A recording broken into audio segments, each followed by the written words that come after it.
Good morning, y'all. I'm so happy that we're all finally here together.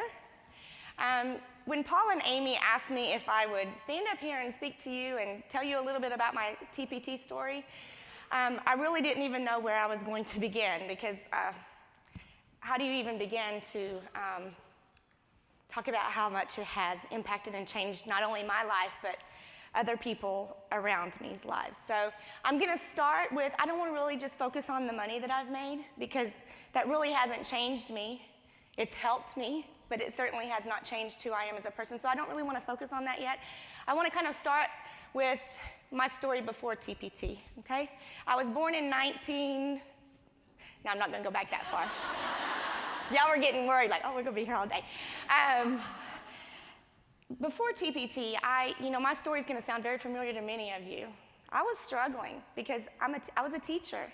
My husband was a college professor working at a small Christian college, so he wasn't making very much money at all. He made just a little bit more than a beginning teacher.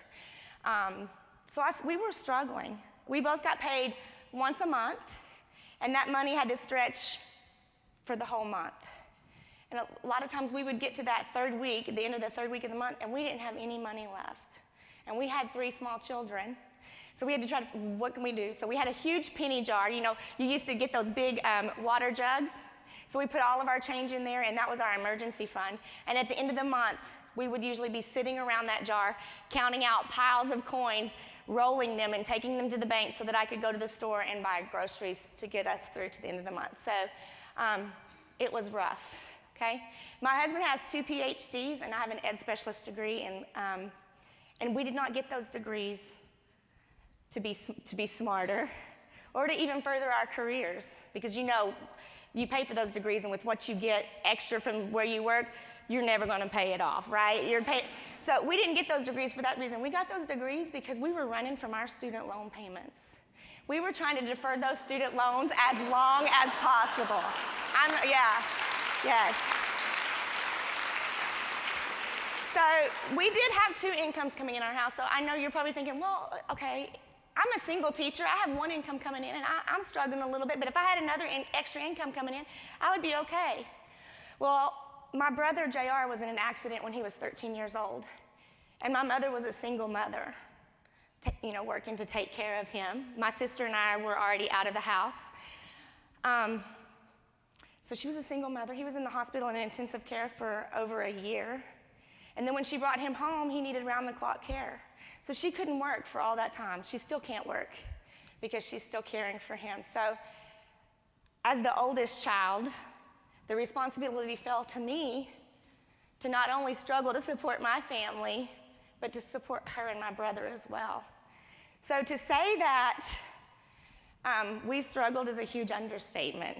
Okay, but we got through it. I can remember, praying every single night and worrying myself to sleep every night, worrying and praying. And my prayer was always the same, especially, starting in 2009 when our student loans were about to kick in. There was no more running. We couldn't run anymore. They're like, Sally Mae is like, you are not getting another dang degree. You're going to pay us what you owe us. So I started just praying this prayer. Lord, if you will show me the way, I will do the work every single night. And I really thought that meant maybe an evening teaching job at the local college where I lived, but they didn't want me. I kept applying, and they didn't want me. So then I thought, well, maybe I can tutor after school. But that was really difficult because my children had after-school activities, and they needed me. So I needed something later in the evening, okay? So then I thought, okay, I'll get a job at Belk's or somewhere, but if you've ever worked at a retail store, you don't make a paycheck because you see all this cute stuff coming in, and you're like, oh, I want that. So it's a little rough. Anyway, my friend Lisa told me about TPT when my worry was at an all-time high. So really, she was the answer to what I'd been praying for. When she told me about TPT, she had gotten a letter from Scholastic, and through me sharing with all of my colleagues that I worked with, she said to me one day, Deanna, your stuff is so good. You need to put it on Teachers Pay Teachers. And I looked at her like she had 3 heads. What is Teachers Pay Teachers? okay? Because surely I would have, if this was out there, I would have heard about it. Because I was one of those ones, I'm always Googling to find stuff, but it never came up, teachers pay teachers for me. And I think because at that time, it was mostly upper grade sellers. There weren't very many. Erica, I think you were one of the few, when I joined, you were one of the few lower grade sellers, primary sellers. So somebody's cha-chinging. Woo! All right. Isn't it great when you can just you're in the movies and you're making money. You're asleep at night and you are making money. I love that. I love that. So she told me about Teachers Pay Teachers, and I slowly started, putting my stuff up there. I didn't know if anybody would ever buy it, And the first 12 months, it took me 12 months to make even $300. So I wasn't, setting the woods on fire or anything. But, that was $300 that I didn't have before I started. So I started thinking, okay, this is not really going to do it for me. And I found this quote on the internet. Success doesn't just come and find you. You have to go out and get it. So I started trying to figure out, what does that mean? How can I make that work for me? What can I do? How can I get my name out there? How can I get people to know? I have some pretty good stuff. It was great at the time. Now there are so many new sellers, y'all. I don't know how I'm still making money, because you guys, some of y'all have some amazing stuff, but I'm going to keep that secret to myself. I'm not going to let that out there. Okay. So I decided, I'm going to have to, it's not going to come and find me. I have to go out and get it. So I started sending my stuff to other teachers all over. Like, I would just go online and Google different county school districts and stuff, and just started sending my stuff out to people and just saying, hey, I've created this resource and I sell on a website called Teachers Pay Teachers. If you use it in your classroom and you like it, please tell others about Teachers Pay Teachers and about me. Here's my store link. I'm not really sure if that worked for me or not. What do y'all think? I don't know. So I did that. Now, when I started, I had no idea about the newsletter. I don't know if I ever got them or not. If I did, I never read them, so I had no idea about the newsletter. I didn't know about the top 100 seller list, or I didn't even know about the forms, which, that really helped me once I found out about them. But I didn't know about any of that stuff, so I was oblivious. I had no expectations about, anything. I was just hoping that it would help out a little bit. So what happened was, first, before that, my friend, she's now my friend, April Larimore, blogged about something of mine that I had sent her, or I don't know if I sent it to her or she bought it, I'm not sure, but she blogged about it. So on a Saturday, all of a sudden, I'm used to making maybe 2 or 3 sales a month, if I was lucky. All of a sudden, on a Saturday, I started making sale, and I sold like 48 products that one day, and I was like, what in the world is going on? So I Googled my name, and I found where she had posted about my literacy and math fun with names and talking about how great it was, and I look at it now and it's pitiful. It's on the revision list, but she blogged about it, so I'm like, wow, a teacher blog can be powerful. Maybe I need to start one of those, but I have no idea how, because I'm not techie, so that waited a while. So with her doing that, my sales started to climb a little bit. Then I got an email from Paul, because at the time it was a one-man show. I think he took care of everything. So I got an email from Paul, and I teased him about this, at 4 o'clock in the afternoon on a Friday, saying that he wanted to feature me in the newsletter, but he needed my stuff by 6 o'clock. And my first thought, because remember I said I didn't know anything about the newsletter, my first thought was, hello, Mr. Last Minute? Delete. I don't have time for that. Thankfully, woo. Thankfully, I did not make that, what would have been a very, very stupid mistake. Thankfully, I did not do that. I rushed home, got him the things that he needed so that I could be in the newsletter. And I think the newsletter was it on Saturdays or Mondays then? I don't even remember.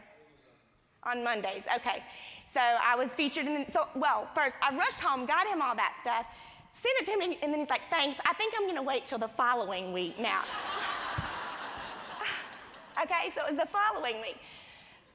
So once that newsletter came out, I had the newsletter thing that helped my sales, and I also had April Larimore's shout out on her blog that helped my sales. So I went from $300 that first 12 months and just not getting in the paper check club to $5,000 that quarter. And my husband and I were just like, oh my goodness, this is gonna help so much.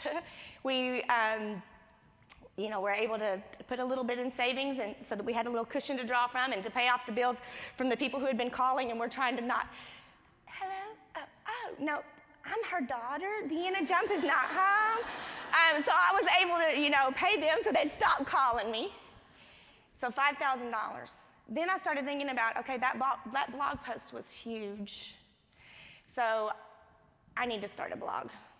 So someone helped me figure out how to start a blog, and I started a blog. And then that following quarter, with all of these things coming together, was the quarter when I made $27,000. And I emailed Paul, who we didn't have any, there was no need. He didn't even know who I was probably yet. And I don't think at the time, he probably looked at like his overall total, but I don't think he looked at who's making what and all that. Because I emailed him and I said, when you send my check this month, could you send me 3 checks? Could you send it in 3 checks? Because I don't know if my bank's gonna accept a check this big. And he emailed me back, how much are we talking?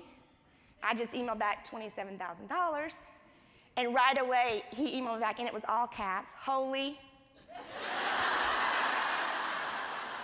So I think he was shocked too, and I think really he probably thought, oh, this is just, like a freak accident. And I know I did too. My husband and I, we stood in the kitchen. We were like little schoolgirls, oh my gosh, oh my gosh. And then we're like, okay, but we cannot get used to this. So we thought we were gonna put it in savings so that at least we wouldn't have to worry for a while. But then we started thinking, we don't know if this may be the only time we make that money. And I had my brother, JR, who, like I told you, he was a quadriplegic. And there was no money. My family does not have money, so we had no way to get him out of the house and take him anywhere. He was a prisoner in his home. He had been a prisoner in his home for almost 15 years. Other than if he had a doctor's appointment, then an ambulance would be called and an ambulance would come, and he would be so excited. Could you imagine being excited to go to the doctor to be poked and prodded? But he was so excited because he was getting out of his prison for just a little bit. So we decided that we could help him much more than we could help ourselves. So we used most of that money to buy him a handicapped accessible van so that my mom could take him out into the world. And oh my goodness, that was the best decision I ever made. If TPT had stopped for me right there, we would have been okay. Because my brother JR had his life back. He was able to go to the movies, go to the zoo, whatever, the world is his oyster. Whatever they want to take him to do, they could take him to do. So I'm just so thankful that I was able to do that for him.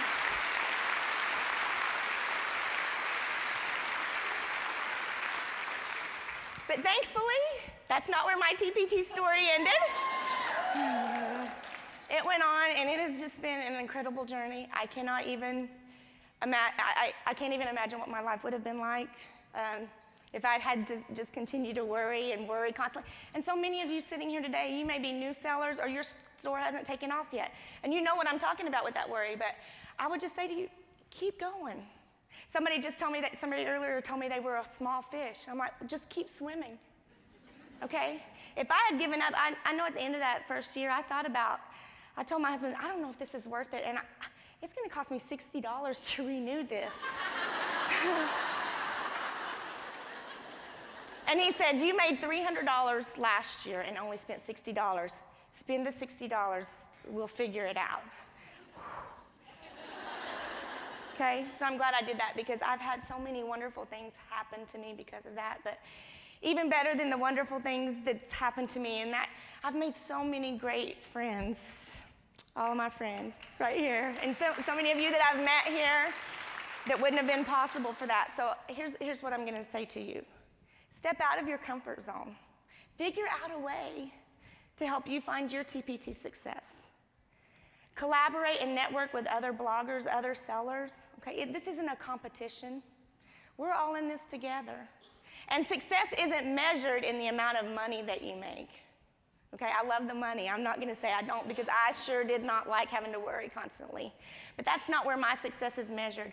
My success is measured by the friends that I've made, the teachers that I've helped to not have to spend hour after hour after hour trying to start from scratch, the students who have used my resources and my materials and hopefully made learning so much more fun for them. So I would just say to you today, don't focus just on the money. As long as you're creating products and doing it for the right reason, your sales are going to come. You might not make $1 million, but for every cha-ching that you hear go off, that's a teacher who believed in you and believed in your materials and was willing to spend the money that she might have needed for groceries. So go out, just keep doing what you're doing, stay humble, stay grateful, and just remember, it's not about quality, it's about quantity. Oh, no,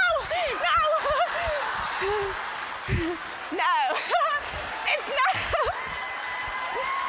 Okay.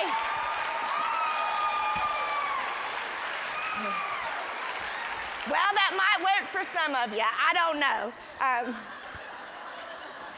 was doing so well. I was thinking, wow, Deanna, you are doing pretty damn good. And look what happened. It's not about quantity. It's about quality. Okay? So,